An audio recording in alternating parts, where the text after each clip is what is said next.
Geometry lesson 78, rotations. So up to this point, we had several lessons back. We talked about transformations. We talked about isometries. Can anybody tell me what an isometry is? Nobody? This is going to be really embarrassing when future generations listen to this film. That nobody in this class remembers what an isometry is. Okay? If two figures are isometric, what do we know about them? Equal dimensions. Okay? Would we refer to those figures as congruent? Yes. Yeah. All right?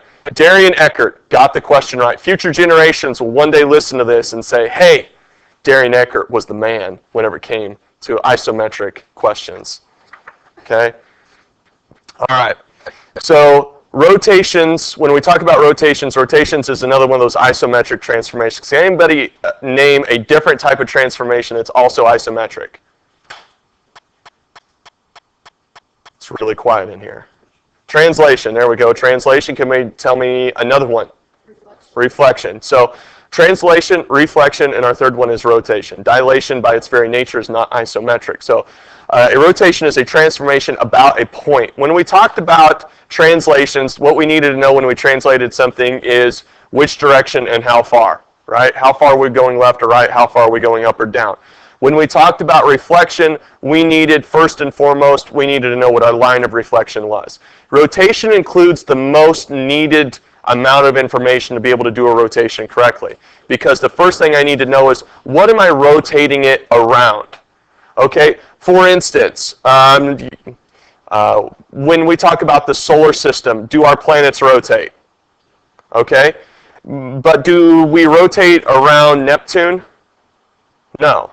Right? But if we did rotate around Neptune, it'd be a very different picture, correct? What do the planets rotate around? The sun. That's the point of rotation. Okay? Let's see. If you look at, kind of a solar system, do all the planets rotate in the same direction?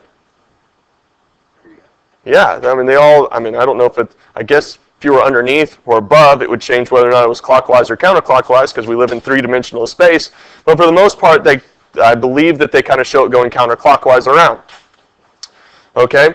So we have a center of rotation, and we have a direction of rotation. All right? So the center of rotation is the fixed point around which a figure is rotated. Rotations are assumed to be measured as counterclockwise unless we state otherwise. All right? We're going to deal more with counterclockwise rotation than anything else, right?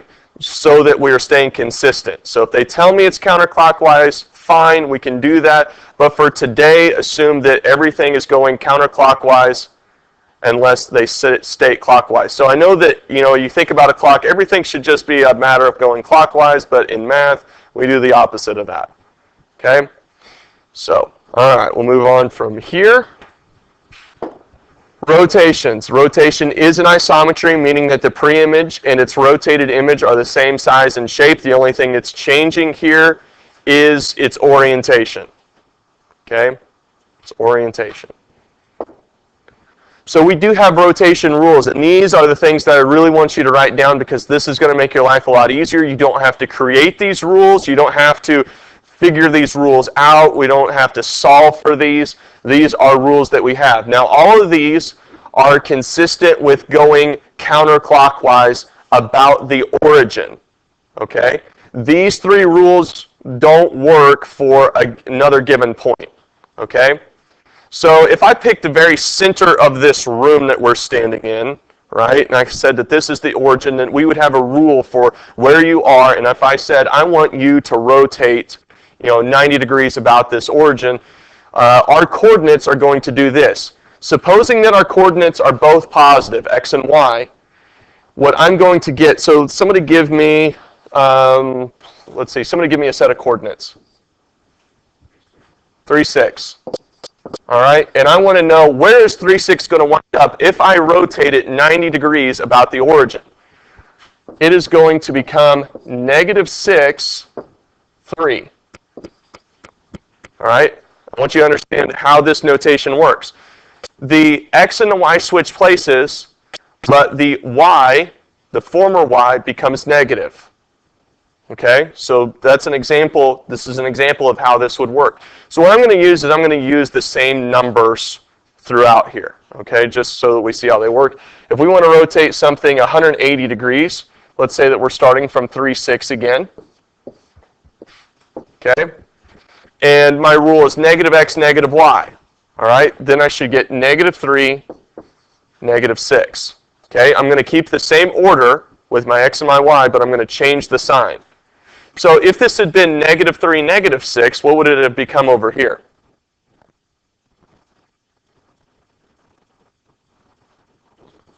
If these had been negative, both of them, what would I have gotten for my answers over on the right-hand side? Positive. I would have gotten both positive. What if only, let's see, what if 3 was positive and 6 was negative?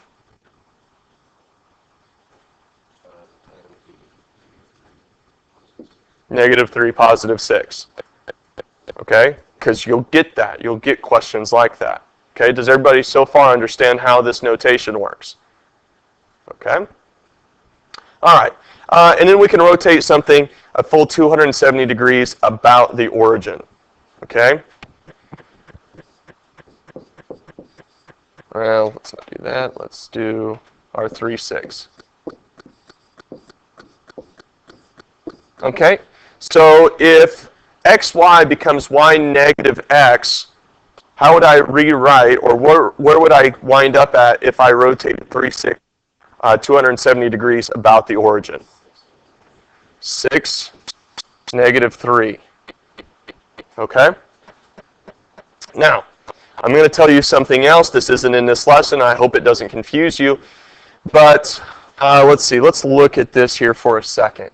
If this is my coordinate plane, then this is positive 90 degrees. This is positive 180 degrees. This is positive 270. This is both 0 and 360, representing my initial side, right?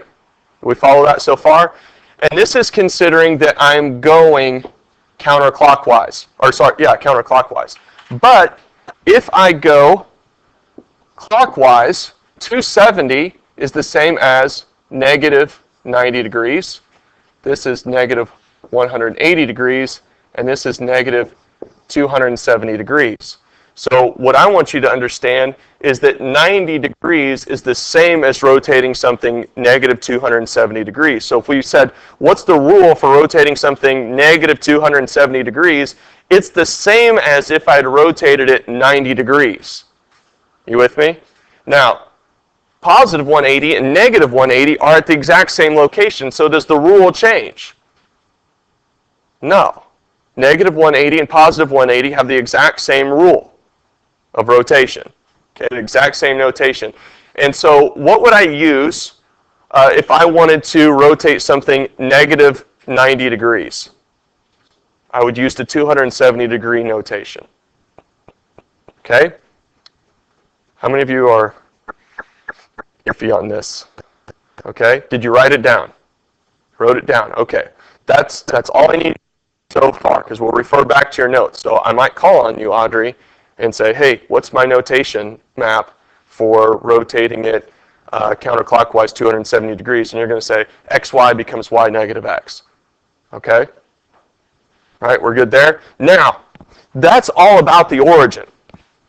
But do I have to rotate something about the origin? Could I say, hey, rotate this point 270 degrees around 2, 1? Could I ask you to do that? Yeah, it's possible to ask you to do that. All right, so let's see. We should have at least one more rule in here. Now, this isn't 270 degrees or something like that. This is the only other rule that your book is going to give you. Everything else is going to be based upon slopes and distances and those types of things. We'll talk about that later. We'll probably get into advanced rotation stuff in a future lesson. Today they're going to keep it fairly simple. All right, so this is a rule that's kind of tucked away at the end of the lesson. It says if we're rotating a point x, y, rotated 180 degrees about the point AB, that's any given point, okay, that it's going to map to 2A minus x to 2B minus y. So let's say that we want to, we're going to take our 3, 6, and we want to rotate it 180 degrees about another point. Somebody give me another set of coordinates. negative 2, 3. So we want to take 3, 6, and we want to rotate it 180 degrees about the point negative 2, 3. Okay? So our xy is going to map 2. All right, so we're going to do 2 times a. Well, this is xy. This is a b. Okay? So I'm going to do 2 times negative 2 minus 3, comma. All right, which means I'm going to solve all of this. It's going to be its own solution. Okay, then I'm going to come over here, 2 times 3 minus 6, and I'm going to solve that. What is 2 times negative 2? 2 times negative 2? Negative 4. What's negative 4 minus 3? Negative 7. Okay, what's 2 times 3? 6, right? What's 6 minus 6? 0. So the coordinate location of rotating 3, 6, 180 degrees around negative 2, 3 will wind up with my image being located at negative 7, 0. Okay, do we understand how to use this? Okay, if not, go back and watch the video when it's all said and done, or hopefully go back and read your own notes. Did we take good notes here? Hopefully. All right, I think that that's the end of our notes, and we can actually begin working out some problems. All right. So we want to refer to our rules as much as possible because that's going to make our life a lot easier. RSQ has vertices at 4, negative 1, 5, 3, and 3, 1. We want to graph the triangle and its rotation 90 degrees counterclockwise about the origin. All right, so let's do this. Instead of looking at all these different graphs, let's actually use the rules that they give me. Let's see, minor, what is the rule xy maps to? Hopefully that'll show up here in a second. What is the rule that xy, there it is, xy maps to whenever we're rotating something 90 degrees counterclockwise about the origin? Negative y, x. Okay, so let's go through here. This is going to become, if it's 4, negative 1, what is it going to become? 1, 4, right? Okay. 5, 3 becomes what? Negative 3, 5, and negative 1, 3. Do you see how that's so much easier than trying to eyeball it and figure it out and doing slopes and perpendicular lines and all this other stuff? Listen, if I know my coordinates and I know my coordinate notation for that particular rule, all right, I can go ahead and figure the rest of it out. Right? Does that make sense? Okay. All right. So let's look and see which one of these actually comes out to be the right answer. We've got 4, 1. 4, negative 1. I'm sorry. It's vertices 4, negative 1. Okay, it's all right. It's all right over here. So here's 4, 1. Okay. 5, 3. And 3. Hold on, where are we at here? 3, 1. 1, 2. Oh, I already got that one right. Oh, and 4, negative 1 is R. Okay, so far that works. All right, and I think if you look down through, all the QRSs are in the right spots. So let's look and see on this one if 1, 4 is in the right place. 1, 2, 3, 4, that looks like where R should be. Okay, negative 3, 5, negative 3, 5, looks like that's where S should be. And negative 1, 3, does A work as my answer? Boom, shakalaka. All right.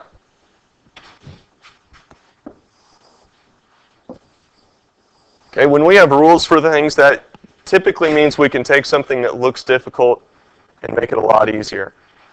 Question number 2. Triangle ABC has vertices 2, 3, 3, 5, 5, 3. Graph the triangle and its rotation 180 degrees about the origin. What is going to happen to my coordinates? What is my rule, Audrey? If I map XY, okay, 180 degrees about the origin, XY becomes what?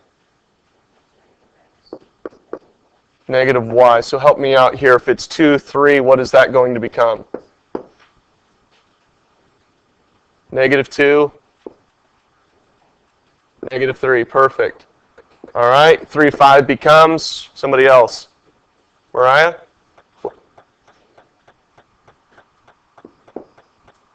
-3, -5, very good. And 5, 3 becomes what, Mick? What does 5, 3 become whenever I rotate? -5, -3. Okay, so let's see, save us a little bit of time here. What we should find is that B actually comes down as our answer. Now our A, B, and C is not in the right location in actually all of these. In fact, only A and B have A, B, and C in the right location.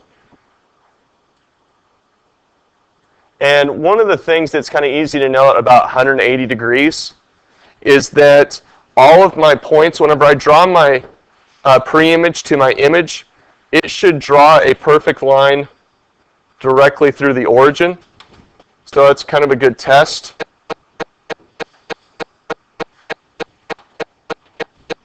Let's see. You notice that all of those cross through the origin. 180 degrees should always be in the opposite quadrant from where I started at. Okay? So B winds up as our answer there.